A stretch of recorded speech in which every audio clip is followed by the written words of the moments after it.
Hello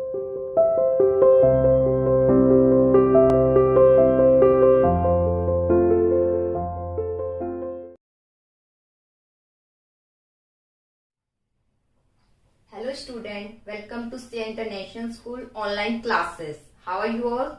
I hope you fine है। तो चलिए एक प्यार से स्माइल दीजिए। चलिए बेटा, तो इसी के साथ हम स्टार्ट करते हैं। आपके एक प्यार से स्माइल के साथ आपका लेसन कंटिन्यू करते हैं। देखिए यूनिट 7 हमने स्टार्ट की थी, जिसमें मोटिवेशन हम करा रहे थे और मोटिवेशन में मास्लो थ्योरी हमने कर ली है। इसके बाद मोटिवेट व्यक्ति कैसे होता है, फाइनेंशियल और नॉन फाइनेंशियल इंसेंटिव से। इसमें हमने फाइनेंशियल इंसेंटिव स्टार्ट करा दिया था लास्ट वीडियोस के लिए, आप मेरे देख सकते हो।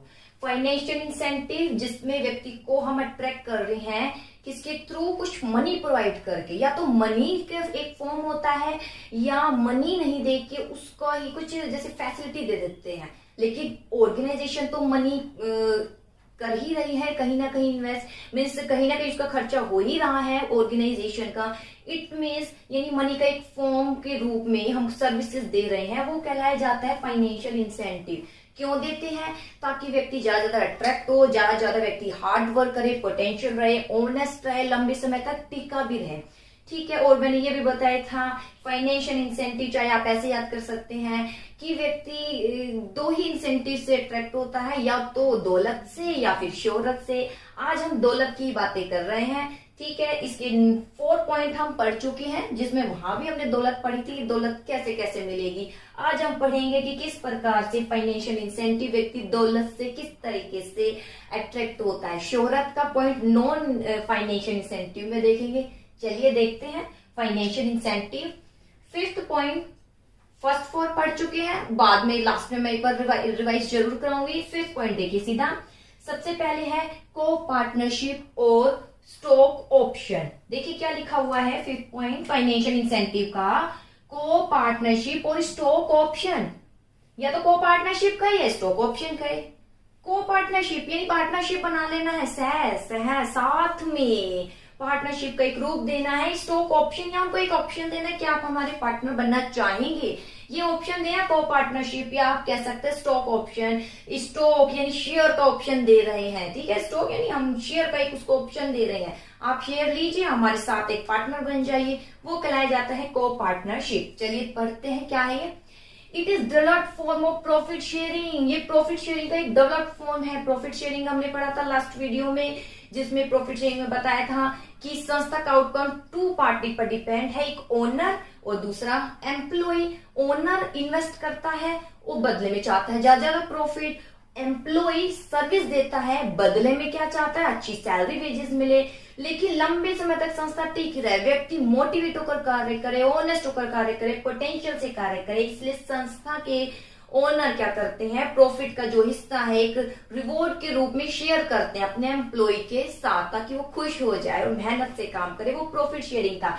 ये प्रॉफिट शेयरिंग का एक और डेवलप रूप है, यानी एक और इंसेंटिव है। अगर वो ज्यादा आपको अच्छा नहीं लगता तो ये भी अपना सकते हैं, ये भी बहुत अच्छा ऑप्शन है, को पार्टनरशिप। ठीक है। ये डेवलप फॉर्म है प्रॉफिट शेयरिंग का। इट इस्टेब्लिशमेंट ऑफ इंडस्ट्रियल, ये ध्यान दीजिएगा और अंडरलाइन कर लेना। ये क्या स्थापित करता है को partnership, industrial democracy and worker participation in management. क्या स्थापित करता है, इंडस्ट्रियल डेमोक्रेसी बनी रहती है। जो इंडस्ट्रियल है डेमोक्रेसी, स्वतंत्रता बनी रहती है, एक प्रकार से बोलने की, लोगों को एक प्रोवाइड किया जाता है ऑप्शन, जिसपे वो लेना नहीं लेना उसके ऊपर डिपेंड करता है, यानी स्वतंत्रता मिली हुई है इंडस्ट्रियल में, यानी पीस शांति भी बनी रहती है जब स्वतंत्रता है। और वर्कर पार्टिसिपेशन, व्यक्ति को पार्टिसिपेट कराया जाता है, ज्यादा इसमें पार्टिसिपेट करो, हमने जो ऑप्शन दिया है। ठीक है। तो ये क्या स्टैब्लिश करता है, इंडस्ट्रियल डेमोक्रेसी, संस्था में डेमोक्रेसी बनी रहती है, स्वतंत्रता एक वातावरण बना रहता है, पीस बना रहता है, वर्कर ज्यादा फिर पार्टिसिपेट भी करते हैं, प्रोडक्शन में भी पार्टिसिपेट करते हैं, ज्यादा मेहनत भी करते हैं इन मैनेजमेंट। एम्प्लॉय प्रोवाइड करता है सर्विस। आपको पता है संस्था में एम्प्लॉय क्या करता है, सर्विस प्रोवाइड करता है, जैसे मैंने प्रॉफिट शेयरिंग के एक्सप्लेनेशन में बताया था।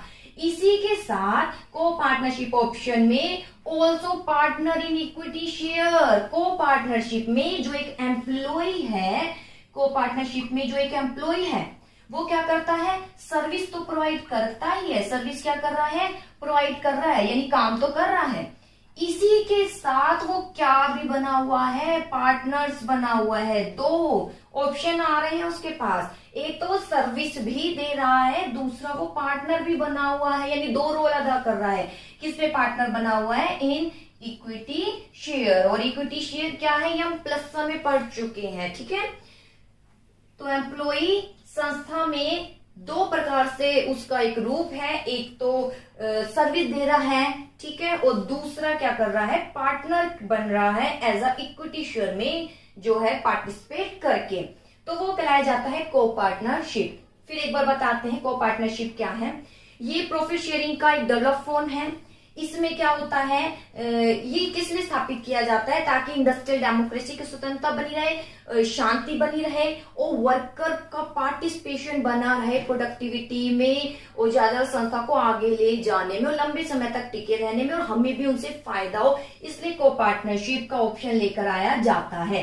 एम्प्लॉय क्या करते हैं, को पार्टनरशिप के अंतर्गत अपनी सर्विसेज भी देते हैं और किस में भी योगदान देते हैं, इक्विटी शेयर में भी पार्टनर बने रहते हैं। जब एम्प्लॉय सर्विस दे रहा है तो बदले में वो क्या लेता है, रिम्यूनरेशन। क्या लेता है, जब वो सर्विस दे रहा है बदले में वो अपना एक वेतन लेता है, रिम्यूनरेशन लेता है। आगे एक्सप्लेनेशन में आप ये कहेंगे, ठीक है। एम्प्लॉय सर्विस दे रहा है तो बदले में रिम्यूनरेशन लेता है। एम्प्लॉय पार्टनर भी बन रहा है इक्विटी में, तो बदले में क्या लेता है, इक्विटी के बदले शेयर है। जहां शेयर आ जाएगा तो क्या लिखोगे, प्लस ने बताया था ना, डिविडेंड। क्या लेगा वो, डिविडेंड। तो देखिए फिर यहाँ दो प्रकार से उसको फायदा होता है। एक तो व्यक्ति जो एम्प्लॉई है सर्विस प्रोवाइड करता है, बदले में उसको क्या मिलता है, रिम्यूनरेशन मिलता है। दूसरा वो इक्विटी शेयर में पार्टनर बन जाता है, तो उसे क्या मिलता है बदले में, डिविडेंड। क्योंकि इसमें संस्था क्या करती है, वर्कर के आगे एक ऑप्शन रखती है कि आप यहाँ काम तो कर रहे हैं, बदले में आपको वेतन मिल रहा है। इसी के साथ आप इक्विटी शेयर में क्या कर सकते हैं, इन्वेस्ट कर सकते हैं। आपको हम एक ऑप्शन दे रहे हैं कि आप इक्विटी शेयर खरीद सकते हो, तो आप उसमें इन्वेस्ट कर सकते हो, यानी एक तरीके से पार्टनर बन जाता है ओनर के साथ, और ओनर का एक एम्प्लॉय भी बना रहता है, उसको दो रोल अदा होता है। फिर सुन लीजिए, इंपॉर्टेंट है, इसके अंतर्गत एम्प्लॉय क्या करता है, यानी हम कह सकते हैं इसके अंतर्गत ओनर क्या ऑप्शन देता है एम्प्लॉय को, कि ओनर कहता है कि आप रेगुलर जो आप इनकम ले रहे हैं, आप जो सर्विस प्रोवाइड कर रहे हैं वो तो करते रहिए, इसी के साथ हम आपको एक ऑप्शन देते हैं कि जो हमारे इक्विटी शेयर है आप उसको खरीद सकते हैं, वो उसको एक ऑप्शन दे देता है। तो अगर वो व्यक्ति एम्प्लॉय उस ऑप्शन को खरीद लेता है, इक्विटी में अपना इन्वेस्ट कर देता है, जैसे रिम्यूनरेशन आया उसका वेतन इक्विटी में दे दिया उसने, तो क्या बन गया, उस संस्था का पार्टनर भी बन जाता है। तो ये कहलाया जाता है को पार्टनरशिप, कि व्यक्ति सर्विस दे रहा है, सर्विस के बदले रिम्यूनरेशन भी ले रहा है, इसके अलावा संस्था उसको इक्विटी शेयर में भी इन्वेस्ट करने का मौका दे रही है, उसका पार्टनर भी बन रहा है, संस्था का एज अ ओनर भी बना हुआ है, ओनर के पार्टनर भी बना हुआ है और उनका एम्प्लॉय भी बना होता है।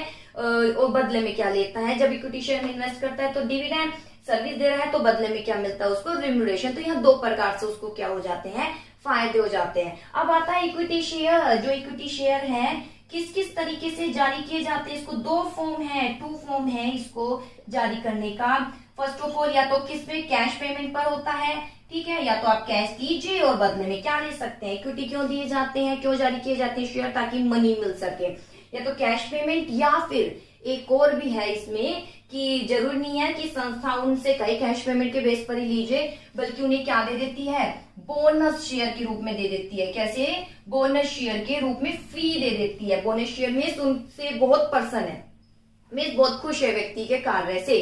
अब व्यक्ति के कार्य से खुश होकर, तो जैसे प्रॉफिट शेयर भी कर रहे हैं, प्रॉफिट का शेयर कर रहे हैं, एक अमाउंट दे रहे हैं, कैश पेमेंट कर रहे हैं उसको। अगर वो कहती है कि मैं कैश पेमेंट नहीं करना चाहती, बल्कि आपको क्या दे दूं, शेयर दे देती हूँ, तो बोनस शेयर दे देती है। शेयर में सब केवल उसको एक शेयर मिल जाएगा, बदले में वो व्यक्ति पेमेंट नहीं करेगा, शेयर फ्री में मिले है। हालांकि यहाँ फ्री का तब भी रूप नहीं है, क्योंकि जो एम्प्लॉय है, आप कह सकते, सॉरी एम्प्लॉयर है, यानी आप कह सकते हैं ओनर, ओनर व्यक्ति की सर्विस से खुश होकर क्या दे रहा है उसको, शेयर दे रहा है। क्या दे रहा है, शेयर, लेकिन फ्री दे रहा है एज अ बोनस के रूप में। किसके रूप में, बोनस के रूप में। शेयर दे रहा है, वो पैसे नहीं देना चाहता उसको, उसके बदले में वो क्या कह रहा है कि आप आपको मैं शेयर दे देता हूं और आप पार्टनर बन सकते हैं, आपको क्या मिलेगा, डिविडेंड मिलेगा। तो ये कहलाया जाता है को पार्टनरशिप। एक बार फिर बता देती हूँ, थोड़ा सा कॉम्प्लेक्स है लेकिन इतना हार्ड नहीं। को पार्टनरशिप प्रॉफिट शेयरिंग का एक डेवलप फॉर्म है। इसके अंतर्गत क्या होता है, इस्टेब्लिश किया जाता है इंडस्ट्रियल डेमोक्रेसी और वर्कर पार्टिसिपेट करे, इनके बिटवीन एक बैलेंस बैठाया जाता है।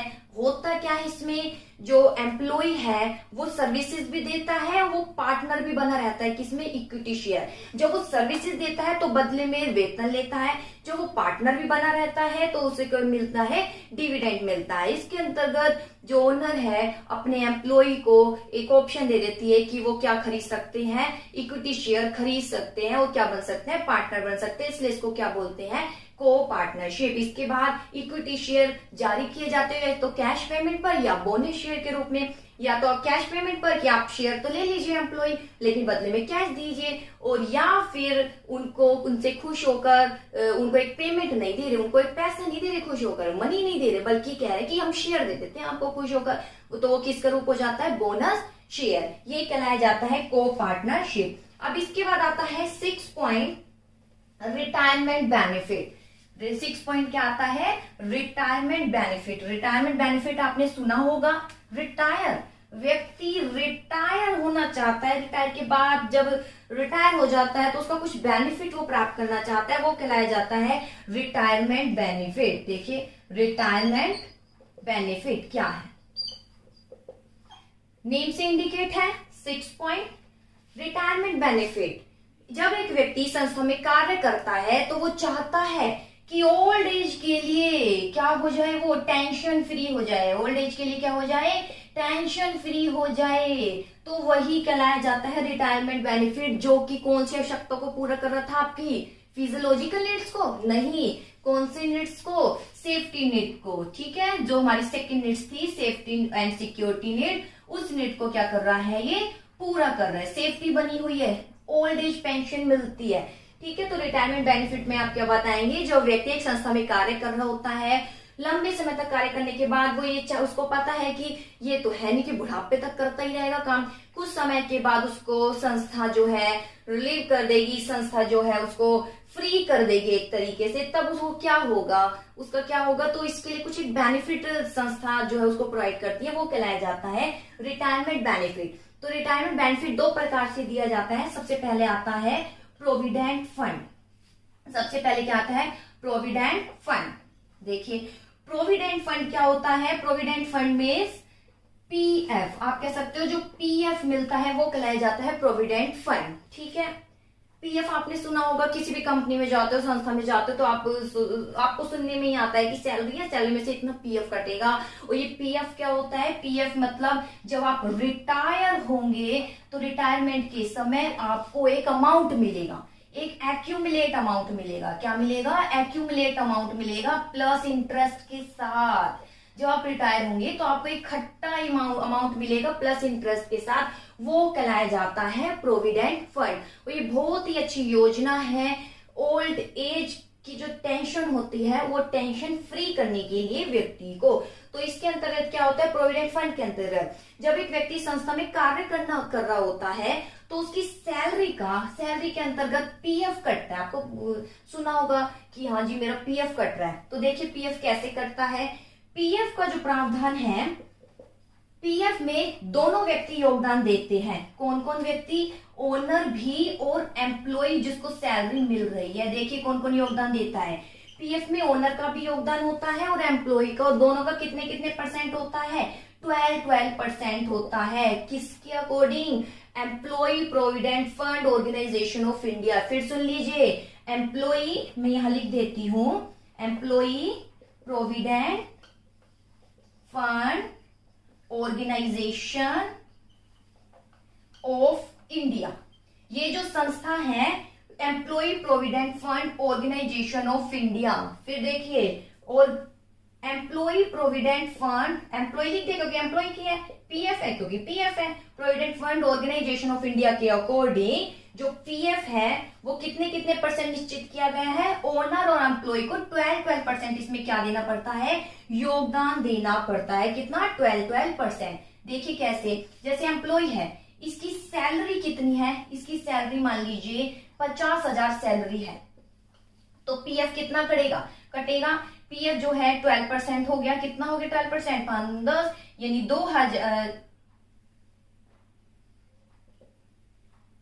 6,000 सॉरी, ठीक है, तो कितना आ गया 6,000। फिर देखिए जैसे एक व्यक्ति कार्य कर रहा है, उसकी बेसिक सैलरी कितनी है 50,000 है, अब उसमें से पीएफ कितना कटेगा, पीएफ का प्रावधान है 12% एम्प्लॉय योगदान देगा, 12% ओनर, तो 12% हिस्सा यानी 6,000 इसके किस में जाएगा, 50,000 में से पीएफ में, किस में जाएगा, पीएफ में। ये तो एम्प्लॉय का हो गया योगदान। अब इसमें according to employ provident fund of India के अकॉर्डिंग पीएफ में कौन भी योगदान देगा, ओनर भी इक्वल योगदान देगा। ओनर भी कितना योगदान देगा 12%, लेकिन ओनर कैसे योगदान देगा, ध्यान दीजिए, वो पीएफ का योगदान उसका 3.67% रहेगा, चाहे लिख लेना, ये आपके जनरल नॉलेज के लिए है। इसके अलावा बाकी जो रेशो बचा, बाकी रेशो क्या बचा 8.33%, वो पेंशन स्कीम में जाएगा, किस में जाएगा, पेंशन स्कीम में। रिटायर हो जाते हैं, रिटायरमेंट के बाद कहते हैं पेंशन मिलेगी, तो वो किस में चला जाता है, पेंशन स्कीम में, ठीक है। तो इनको मिला के बनता है प्रोविडेंट फंड।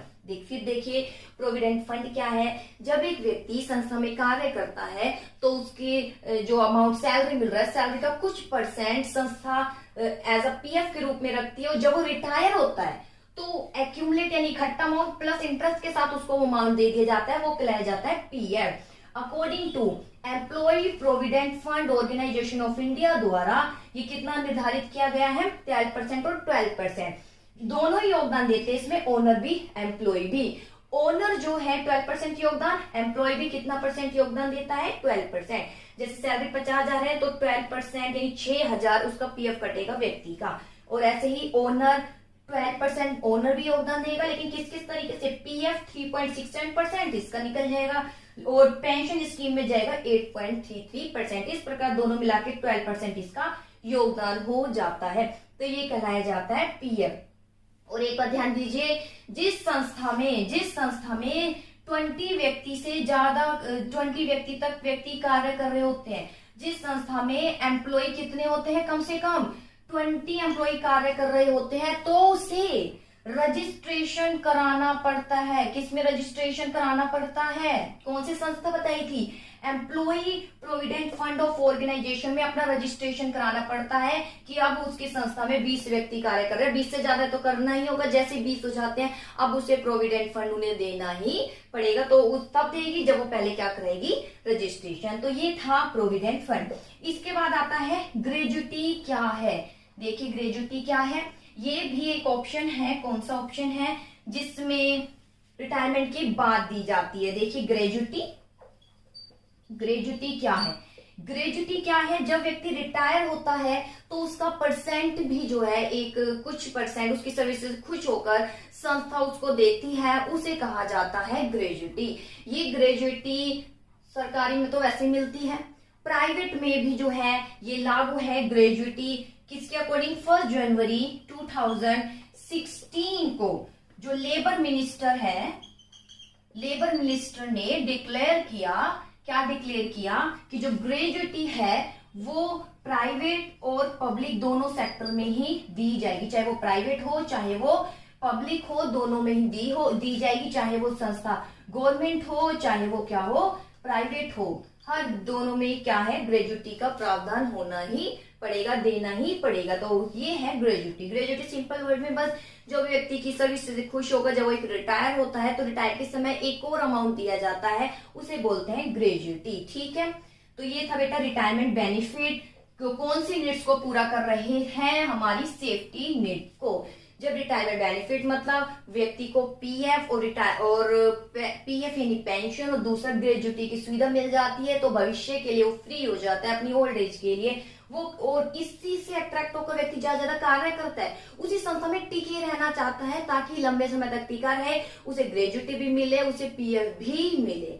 यही मोटिवेटर उसे मोटिवेट करती है संस्था में अच्छा कार्य करने के लिए, अच्छा कार्य करेगा तो ग्रेजुटी भी उसको मिलेगी। इसके बाद आता है परक्यूसिट्स क्या है, परक्यूसिट्स में बता ही चुकी हूँ, परक्यूसिट्स क्या है, परक्यूसिट्स क्या है, परक्यूसिट्स मतलब फ्री में सर्विसेज देना, भी मैंने आपको बताया था। सैलरी दो प्रकार से दी जाती है, यानी सैलरी का एक और जो रूप है, दो फॉर्म है, पहला है अलाउंस है और दूसरा कौन सा है, परक्यूसिट्स है। परक्यूसिट्स भी दो प्रकार से दिया जाता है, मॉनिटरी दिया जाता है और दूसरा कौन सा होता है, नॉन मॉनिटरी। ये होते हैं परक्यूसिट्स। मॉनिटरी जैसे कि लंच है, ठीक है, तो लंच के लिए आपसे कह दिया है कि आप मैकडी में जा सकते हो, बर्गर खा सकते हो, रेस्टोरेंट में जा सकते हो, फिर आप उसका बिल लेकर क्या कर सकते हैं, रीएम्बर्स करा सकते हैं। रीएम्बर्स करा सकते हैं यानी इस संस्था से दोबारा ले सकते हैं जो आपने पेमेंट करी, वो मॉनिटरी परक्यूसिट्स। इसके अलावा नॉन मॉनिटरी मतलब लंच क्या कर रही है, प्रोवाइड कर रही है, यानी फ्री प्रोवाइड कर रही है, क्या बना के, एक